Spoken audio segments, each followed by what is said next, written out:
Bismillahirrahmanirrahim. Alhamdulillahi Rabbil Alamin. Wassalatu wassalamu ala asyrafil anbiya'i wal mursalin. Nabiyina Muhammadin wa ala alihi wa sahbihi ajma'in. Assalamualaikum warahmatullahi wabarakatuh. So, tinatalakay pa rin natin yung da'wah. Ang nakaraan na talakay natin na kailangan sa da'wah ang hikmah. Pangalawa, yung basira. At sa da'wah, mauuna ang tauhid bago ang sala at iba pang mga gawaing pagsamba.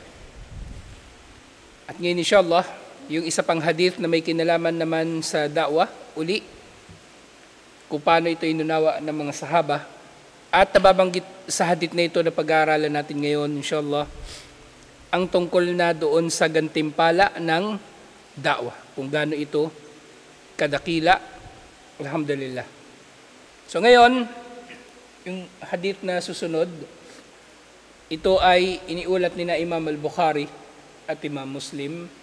Sinabi ni Sahal bin Sa'ad radhiyallahu anhu, at ang pangyayaring ito ay nangyari doon sa panahon ng labanan sa Khaybar. Yung labanan sa Khaybar, bilang background, ito ay nangyari nung 7th taon ng Hijrah.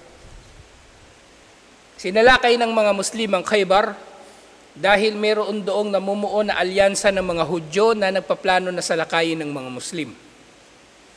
At sa Khaybar, doon lumikas yung Banu Nadir. Yung isang tribo ng mga Hudyo, yung Banu Nadir, na kung maaalala ninyo, sila yung mga Hudyo na pinalayas ng Madina pagkatapos ng labanan sa Uhud, yung Banu Nadir. Doon sila sa Khaybar, lumikas, at yun nga, doon sa ikadalawang taon yung Uhud, di ba? Tapos lumikas sila ng Khaybar at sa 7th taon, pagkatapos ng Hijrah, sinalakay ng mga Muslim ang Khaybar at sumuko ang mga Hudyo, pinayagan silang manatili roon. Pero may mga kondisyon na. Halimbawa, yung kalahati ng kanilang mga inani ay ibibigay sa pamahalaan ng mga Muslim sa Madina at iba pang katulad dito. So doon sa Khaybar, sinabi ni Propeta Muhammad sallallahu alaihi wasallam, "La'utiyanna ar-rayata gadan rajulan yaftahullahu ala yaday." Katiyakang ibibigay ko ang bandila. Ang bandila ng mga Muslim sa isang lalaki na pagtatagumpayin ni Allah ang mga Muslim sa pamagitan niya o sa pamagitan ng pamumuno niya. Sa pagtatagumpayin daw ni Allah yung mga Muslim sa pamumuno niya. So yung tao, nabibigyan niya na dito niya ibibigay yung bandila, siya rin yung mamumuno sa mga Muslim sa labanan sa Khaybar. Qala, at iniulat ni Sahal bin Sa'ad, "Fabatan nasu yadukuna laylatahum ayyuhum yu'taha falamma asbahan nas gadaw ala Rasulillahi sallallahu alaihi wasallam kulluhum yarju an yu'taha." So yung mga tao raw ay nag-isip buong gabi. Sino kaya sa kanila ang mabibigyan ng bandila at mamumuno sa mga Muslim? Kaya kinaubagahan, tumungo na sila kay Propeta Muhammad sallallahu alaihi wasallam. At lahat sila ay naghangad na sa kanila ibibigay ang bandila. Kasi yun ay magiging karangalan para sa kanila. Pero si Propeta Muhammad sallallahu alaihi wasallam yung umaga na yun sinabi niya, "Faqala ayna Ali bin Abi Talib." Hinanap niya si Ali bin Abi Talib.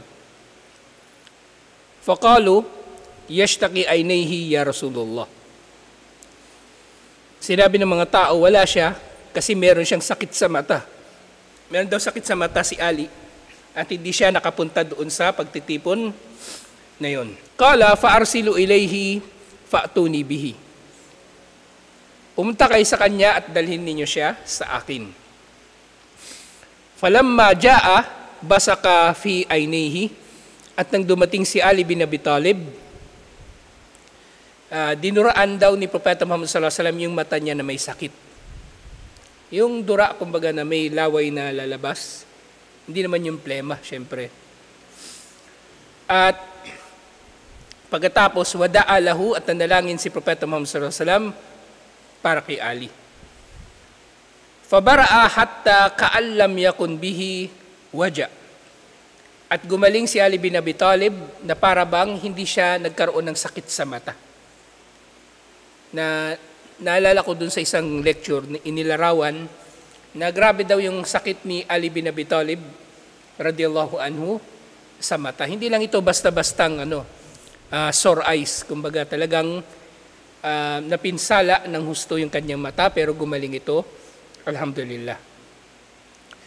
Fa'atahu rayata faqala Ali, ya Rasulullah, uqatiluhum hatta yakunu mithlana.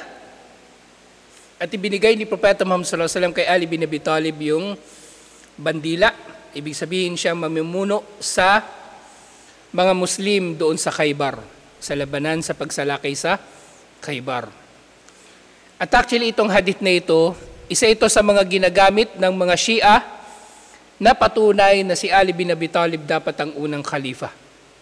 Okay? Pero walang walang anumang kahulugan ang hadith na ito sa pagiging khalifa ni Ali. Okay? Dahil kahit sino naman ay ginawa ni Propeta Muhammad sallallahu alaihi wasallam na maging pinuno sa labanan. Okay? Si di ba? Si Zaid bin Haritha, ginawang pinuno ni Propeta Muhammad sallallahu alaihi wasallam. Yung anak ni Zaid bin Haritha, si Osama bin Zaid, ginawang pinuno ni Propeta Muhammad sallallahu alaihi wasallam. At yung iba pang mga sahaba, pero hindi nangahulugan na sila ay karapat-dapat na maging unang khalifa. Walang ito. Walang bearing na kahit na kung sino ang dapat na unang khalifa. So, nagtanong si Ali nang nakuha na niya yung bandila. Sa sinabi niya kay Propeta Muhammad sallallahu alaihi wasallam, lalabanan ba namin sila hanggang sa sila ay maging tulad natin? Anong ibig sabihin dito ni Ali bin Abi Talib? Na ibig niya sabihin, lalabanan ba namin sila hanggang sa sila ay maging mga Muslim? Yun na ang ibig niyang sabihin.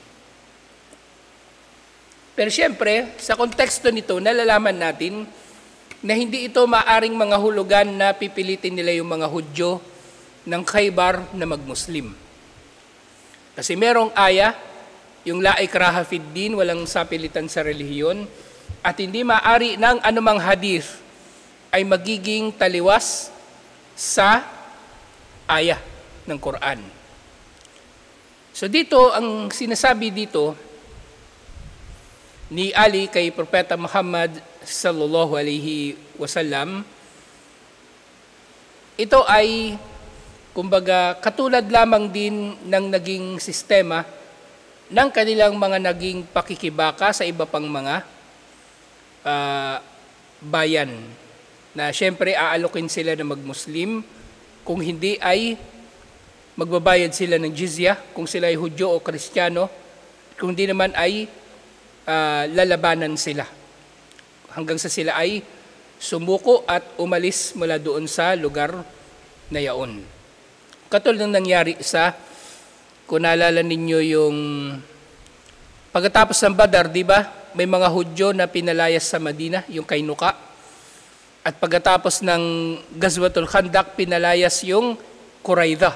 So ganun yung nangyari dito. Hindi ito para magkaroon ito ng kahulugan na pipilitin ng mga tao na mag-Muslim.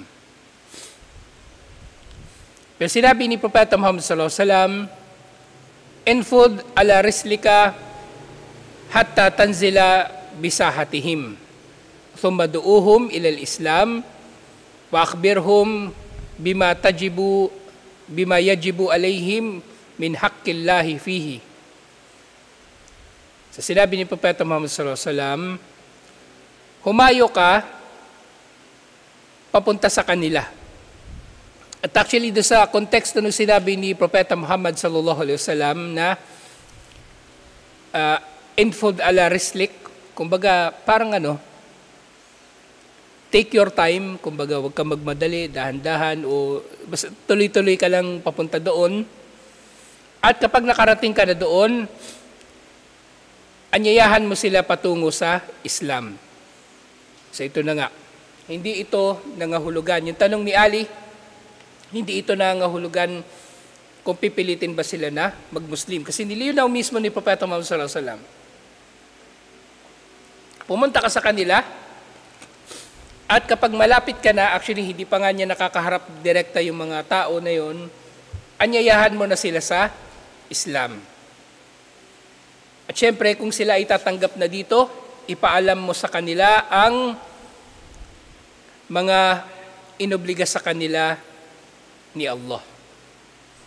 So may kita natin sa hadith na ito, yung katulad ng kahulugan doon sa misyon ni Mu'adh bin Jabal radiyallahu anhu doon sa Yemen. Anyayahan ng mga tao tungo sa pagsaksi na walang Diyos na marapat sambahin liban kay Allah. At pagkatapos ito ay turuan sila ng iba pang mga obligasyon. Yun yung tinutukoy dito. Salah, zakah, fasting, at iba pang mga obligasyon ng sinumang mananampalataya kay Allah subhanahu wa ta'ala. At bandang huli, nalaman nga natin na doon sa Khaybar, natalo nga yung mga Hudyo. Hindi pa rin sila nag-Muslim, pero pumayag sila doon sa mga kondisyon ng kanilang pagsuko na maaari silang manatili sa Khaybar, pero kabilang sa mga kondisyon halimbawa na hindi sila maaaring makipagsabuatan laban sa mga Muslim at ang kalahati ng kanilang ani taon-taon ay bibigay sa mga Muslim. Yun yung naging kinahinatnan ng labanan sa Khaybar. At hindi na masyadong nabanggit kung meron bang mga nag-Muslim sa kanila. Maaring meron na mangilan-ngilan, katulad lang din sa Qurayda. Pero nalalaman natin sa Khaybar, lalong-lalo ni mga Hudyo doon at yung Banu Nadir na sumama sa kanila, hindi talaga nag-Muslim ang marami sa kanila. Kasi panahon ni Omar bin Khattab radiyallahu anhu, finally pinalayas sila ng Khaybar. Pinalayas sila ng Khaybar. Actually, matagal na sila doon. Matagal na mga Hudyo sa Khaybar. At sinasabi ng ilang mga historian, kasama pa sila doon, yung mga ninuno ng mga taga-Khaybar at yung mga Hudyo sa Madina, kasama pa sila, yung mga ninuno nila kasama pa doon sa mga Hudyo na pinalayas ng mga Romano doon sa Palestine.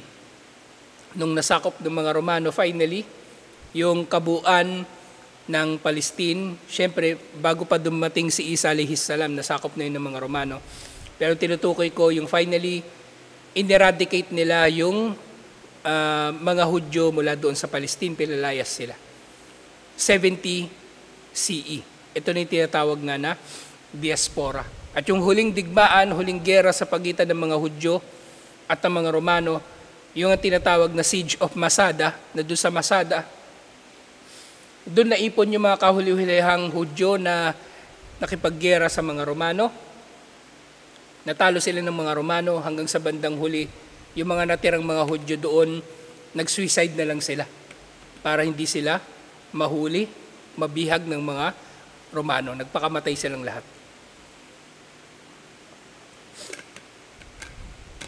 At isa pang mahalagang bahagi ng hadith na ito na yung huling bahagi ng hadith, yung tungkol sa gantimpala ng da'wa. So sinabi rito, فَوَاللَّهِ لِأَنْ يَهْدِيَ اللَّهُ بِكَ رَجُلًا وَاحِدًا خَيْرٌ لَكَ مِنْ أَنْ يَكُونَ لَكَ حُمْرُ النَّعَمِ. Sumpa kay Allah, ang gabayan ni Allah sa pamagitan mo ang sinuman, ito ay mas mainam pa kaysa sa pagkakaroon mo ng pulang kamelyo. At ang pulang kamelyo, kahit ng panahon ni Propeta Muhammad sallallahu alaihi wasallam, napakamahal nito, napakabihira. Inabot ito ng mga milyong-milyong real ang halaga.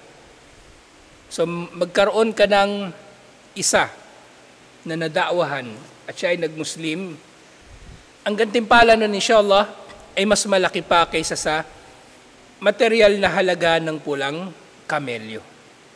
Okay?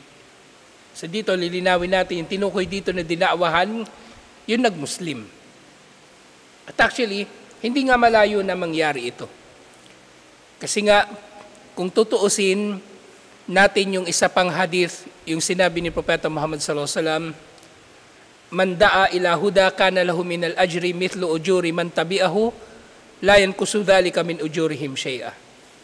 Sino man ang mag-anyaya patungo sa gabay at sinunod siya ng tao na ginabayan niya, makukuha niya ang gantimpala na katulad ng gantimpala ng sumunod sa kanya nang hindi mababawasan ang gantimpala nilang dalawa.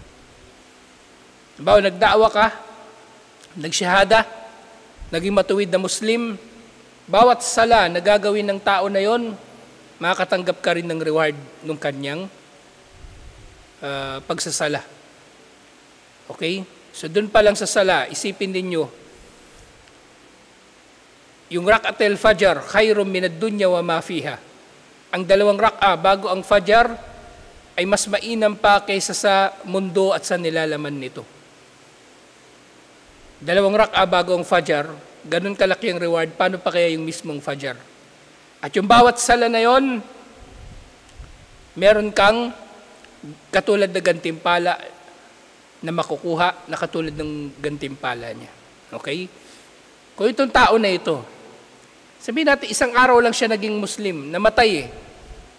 Nagsyahada siya ngayon, Huwebes. Tapos, nagsala siya ng Isya, nagsala ng Fajar, Duhur, Asar, Maghrib, namatay bukas. So lahat yung sala niya, meron ka ring reward doon, inshallah. Lahat ng wudu niya, meron ka ring reward doon, inshallah. Lahat ng ginawa niyang kabutihan, meron kang reward na katulad doon. Eh paano pa kayo, ilang taon na buhay yung balik Islam na yun?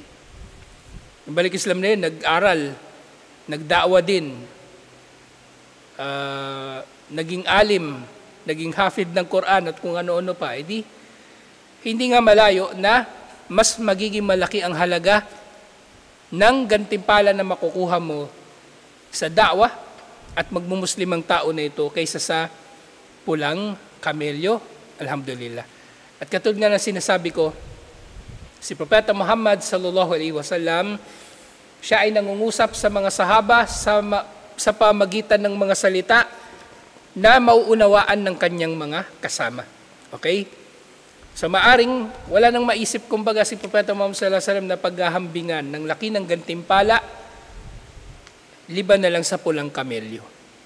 So ganun kalaki yung gantimpala. Pero syempre, kung may dadaawahan ka tapos hindi mag-Muslim, may reward pa rin yun, inshallah. May da'wa program, nagbuhat ka lang ng upuan, nagdala ka ng mga gamit, nag-ambag ka, pambili ng pansit, nagluto ka ng puto, o kung ano-ano, lahat yun ay meron ding gantimpala, inshallah. Kasi si Allah, nalalaman niya ang bawat isa, bawat detalye ng ating mga pagsisikap. Okay? Kaya yung nagdadaawa, technically, hindi lang siya yung nagsasalita. Pati yung tao na gumawa ng paraan, tumulong para may taguyod ng da'wa, may gantimpala rin sila doon, inshallah. May gantimpala rin siya doon, inshallah. Baka nga, mas malaki pa yung reward nung nung tagapagdala lang nung gamit kaysa doon sa nagdadaawa. Kasi yung nagdadaawa, baka salita siya ng salita doon, nagpapakitang tao lang pala, ikaw, nagbubuhat ka lang ng gamit, pero ginawa mo naman alang-alang kay Allah. Siya walang reward, may parusa pa. Pero ikaw, inshallah, meron kang gantimpala. So, wag mamaliitin ng sino man ang kanyang ambag sa da'wa. Alhamdulillah. So, lahat tayo ay mayroong mga, kumbaga, mayroong magagawa sa da'wa. Ang da'wa ay hindi lang pagsasalita.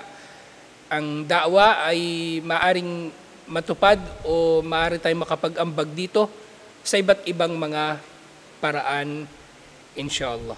Maaring makapag-ambag dito sa iba't ibang mga paraan, inshallah. So ito na yung huling hadith sa da'wah. Pero marami pang napapaloob dito ng mga usapin, inshallah. So tutuloy natin yung pagtalakay dito bukas at ito na yung huling pagtalakay, yun na yung magiging huling pagtalakay natin inshallah sa da'wah dito sa chapter 5 ng Kitabut Tauhid. Tapos balikan natin iba pang mga subject na natin inshallah. Assalamualaikum warahmatullahi wabarakatuh.